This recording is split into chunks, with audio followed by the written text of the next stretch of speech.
क्या होगा अगर हमने किसी बैंक से या किसी फाइनेंस कंपनी से लोन लिया हो और उसे हम भरने से मना कर दे, हम उसे भरे ही नहीं, जो भी हमारा जो ईएमआई है हम भरने से मना कर दे, तो क्या होगा? क्या हमारे घर पे आके कोई हमें पुलिस या कोर्ट हमारे लिए कोई आदेश जारी कर देगा, या क्या प्रॉब्लम आ सकती है आगे जाके?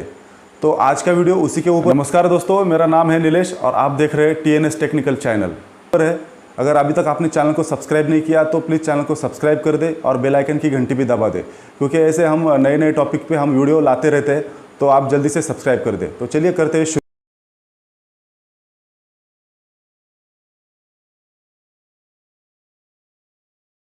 हर इंसान ने कभी ना कभी किसी न किसी चीज़ के लिए लोन लिया होता है, चाहे वो मोबाइल हो, चाहे वो पर्सनल लोन हो, चाहे वो कार हो, ऑटो हो, गाड़ी हो, जो भी हो। तो हर इंसान ने किसी न किसी टाइम वो लोन लेता ही है और उसका ईएमआई है वो पेड करता ही है। तो मानो अगर किसी का कुछ प्रॉब्लम हो तो वो ईएमआई ही ना भरे तो क्या होगा? लोन दो प्रकार के हैं, एक तो है सिक्योर लोन और दूसरा है अनसिक्योर लोन। तो सिक्योर लोन में जो आता है वो होम लोन होता है, वो प्रॉपर्टी लोन हो सकता है, वो बिजनेस लोन हो सकता है। और जो अनसिक्योर लोन में आता है वो आता है हमारे पर्सनल लोन हो सकता है, उसमें हमारा ऑटो लोन आ सकता है, हमारा फ्रिज, टीवी, हम फ़ोन, ये बाकी की जो लोन है वो अनसिक्योर लोन में आ जाते हैं। तो अगर हम इन दोनों में से कोई भी लोन अगर हम किसी से लिए हैं तो ना भरेंगे तो क्या हो सकता है हमारे लिए? तो करते हैं सिक्योर लोन की बात। तो सिक्योर लोन में अगर हमने होम लोन लेके रखा है, या प्रॉपर्टी लोन लेके रखा है, या बिजनेस लोन लेके रखा है, तो बैंक ज़्यादा हमें वहाँ पे तकलीफ़ नहीं देती, क्योंकि बैंक को क्या मालूम है कि हमने जो भी चीज़ उनके पास से ली है वो उनके पास, अगर हम लोन नहीं चुकाएंगे तो वो प्रॉपर्टी है जो हमारी, वो बैंक वहाँ पे नीलाम कर दे सकती है। तो उनका जो भी प्रिंसिपल अमाउंट है वो हमारे प्रॉपर्टी बेच के बैंक वहाँ पे वसूल कर सकती है। जैसे अगर हमारे बिज़नेस लोन लेके रखा है, तो अगर बिज़नेस लोन हमारे जो कंपनी पे हमने जो लेके रखा है, जो प्रॉपर्टी पे लेके रखा है, तो वो कंपनी पे वहाँ पे दावा ठोक सकती है। अगर हमने प्रॉपर्टी के लिए लेके रखा है तो वहाँ पे प्रॉपर्टी नीलाम कर सकती है। अगर हमने होम लोन लेके रखा है तो हमारा जो भी घर है, हमारा फ्लैट है, वहाँ पे बैंक वहाँ पे नीलामी कर सकती है, उनके जो भी प्रिंसिपल अमाउंट है वो वहाँ पे वो कवर कर सकते हैं। तो इसलिए बैंक ज़्यादातर जो सिक्योर लोन है, वो सिक्योर लोन में बैंक को घाटा कम होता है, तो बैंक उसमें ज़्यादा ध्यान नहीं देती, क्योंकि उनको मालूम होता है कि ये कभी ना कभी इनको चुकाना है। अगर नहीं भी चुकाएंगे तो वो अपनी जो भी प्रॉपर्टी है उस पर वो बैंक वहाँ पे दावा ठोक देती है। तो चलिए आप समझते हैं हम अनसिक्योर लोन। तो अनसिक्योर लोन में क्या है? पर्सनल लोन, उसमें आता है हमारा फ्रिज, टीवी, पर्सनल लोन में ऑटो। तो हमने जब पहले सुना कि जो सिक्योर लोन है उसमें हमारे जो भी पेपर्स है, जो भी डॉक्यूमेंट है, होम लोन हो या बाकी के बिजनेस लोन हो, तो बैंक ने वो हमारे पास है हमें देख के वो दिए हैं।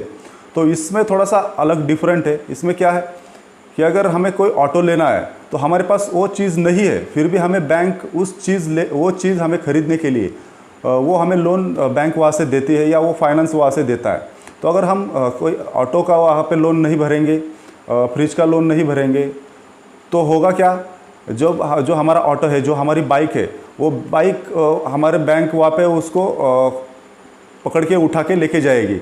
और अगर हमारा फ़ोन हो, फ़ोन तो छोटी मोटी चीज़ है, अगर हमारे घर में बड़ा टीवी हो या बाकी के कोई भी अदर हमने फ्रिज भी ले रखा है तो उसको बैंक वो तो लेके जा सकते हैं।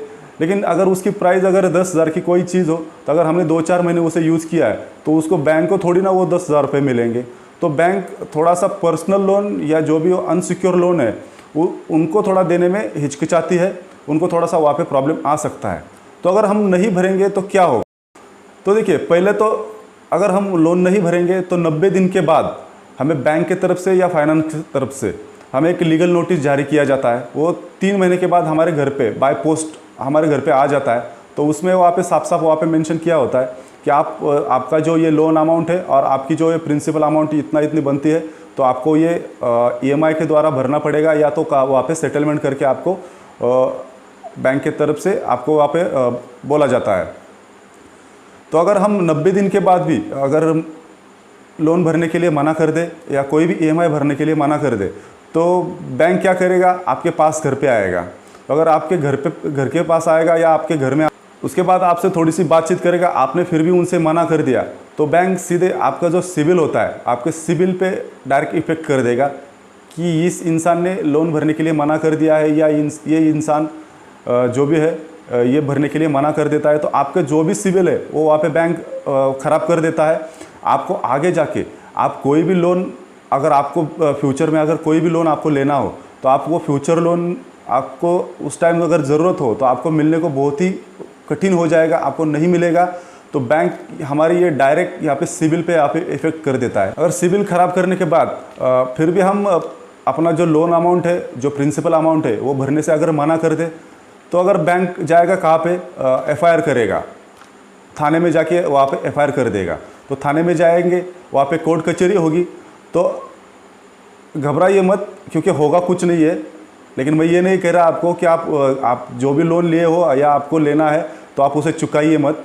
तो वीडियो लास्ट तक देखिए। अभी तक आपने चैनल को सब्सक्राइब नहीं किया तो प्लीज़ चैनल को सब्सक्राइब भी कर दे। तो चलिए करते हैं, अभी देखते हैं क्या होता है आगे। तो अगर जब बैंक अपने एफआईआर जो हमारी केस है वो अगर चौकी में या थाने में वहाँ पर रजिस्टर कर देंगी, हमारा जो कोर्ट है वो हमें बुलाएगा, तो उल्टा कोर्ट बैंक को ही पूछेगा कि आपने जिस बंदे को आपने लोन दिया है, तो आपने कुछ उसका देख के, उसका बैकग्राउंड जो है आपने देख के उसे लोन दिया होगा। आपने जब लोन देते टाइम हमें अगर पूछा नहीं है, तो अभी आप हमसे क्यों पूछ रहे हैं? अगर आप किसी को लोन दे रहे हो तो आपने उसका कुछ ना कुछ तो देखा होगा कि वो लोन भर पाएगा या नहीं भर पाएगा। तो ऐसे में ये थोड़ी सी साइड लोन लेने वाले के बाजू में हो जाती है, क्योंकि वहाँ पे बैंक को ही थोड़ा सा सुनना पड़ेगा। उनसे कोर्ट वहाँ पे सवाल करेगा कि आपने जब उनको लोन दिया है तो आपका देखो। यहाँ पे दुनिया में इतने केसेस चल रहे हैं, तो बैंक थोड़ी ना कोई कोर्ट हमारा ही केस पकड़ के वहाँ पे बैठ जाएगा। कोर्ट को हमारा ही सिर्फ काम नहीं है, बाकी के दुनिया भर के वहाँ पे कांड पड़े हैं, बाकी के दुनिया भर के वहाँ पे केसेस पड़े, तो उनको पहले निपटाएगा, या हमारे छोटे मोटे लोन के लिए वो देखते रहेगा। तो वहाँ पे कोर्ट कोई भी वहाँ पे एक्शन नहीं लेता। तो कोई भी वहाँ पे, हाँ, अगर आपके पास, अगर आपके घर पे कोई बैंक का कर्मचारी आ जाए, आप उनसे धक्का बुक्की कर दे, आप उनको मारपीट कर दे, आप उसको भरने के लिए पूरा मना कर दे, तो उस टाइम अगर आपने उनके साथ अगर बदसलूकी की है, आपने उनके साथ धक्का बुक्की की है, तो आप, हाँ, उसके लिए आपको घर से पुलिस आके उठा के ले जा सकती है। आपको 1-2 दिन के लिए वहाँ पे रहना पड़ेगा, आपको थोड़ा सा सहन करना पड़ेगा। तो ऐसा कभी मत करिए कि आपके पास कभी बैंक का कोई कर्मचारी आए और आप लोन भरने से भी मना कर दे और उनको धक्का बुक्की भी करे। तो ऐसा कभी कुछ करने का नहीं। तो अगर आपको नहीं भरना है तो आप स्टेप बाय स्टेप ईएमआई छोटे छोटे करके भर सकते हैं। तो ऐसा नहीं है कि आप बैंक वाले आपके घर आ जाए और आप उनको एकदम से धक्का बुक्की कर दें। हमेशा ध्यान रखें कि कभी भी किसी भी बैंक से लोन ले या किसी भी फाइनेंस से लोन ले, लोन छोटा हो, बड़ा हो या कितना भी हो, हमेशा उसे टाइम टू टाइम पे करें। हाँ, आगे पीछे हो सकता है, वो उतना चलता है सभी जगह पे। अगर आप कोई प्रॉब्लम हो तो उस टाइम अगर नहीं भरेंगे तो वो चल सकता है। लेकिन अगर किसी बैंक से अगर पर्सनल लोन ले रखा है या किसी चीज़ के लिए हमने लोन ले रखा है, तो हमेशा भरे उसे, उसकी भरने की कम से कम कोशिश भी करें। इससे अपना सिविल भी अच्छा रहेगा और बाद में अगर फ्यूचर में कभी हमें बड़ा लोन लेना हो तो हमें कभी प्रॉब्लम नहीं आएगी, हमें लोन मिल सकेगा। तो हमेशा लोन ईएमआई हमारा जो है वो टाइम टू टाइम भरे।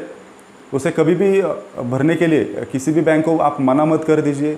आपके पास अगर कोई प्रॉब्लम हो तो आप सीधे बैंक को बोलिए कि अभी मेरा प्रॉब्लम चल रहा है, तो उसमें आपको थोड़ी बहुत पेनल्टी लग सकती है, बाकी कुछ होगा नहीं। लेकिन हमेशा लोन टाइम टू टाइम भरे।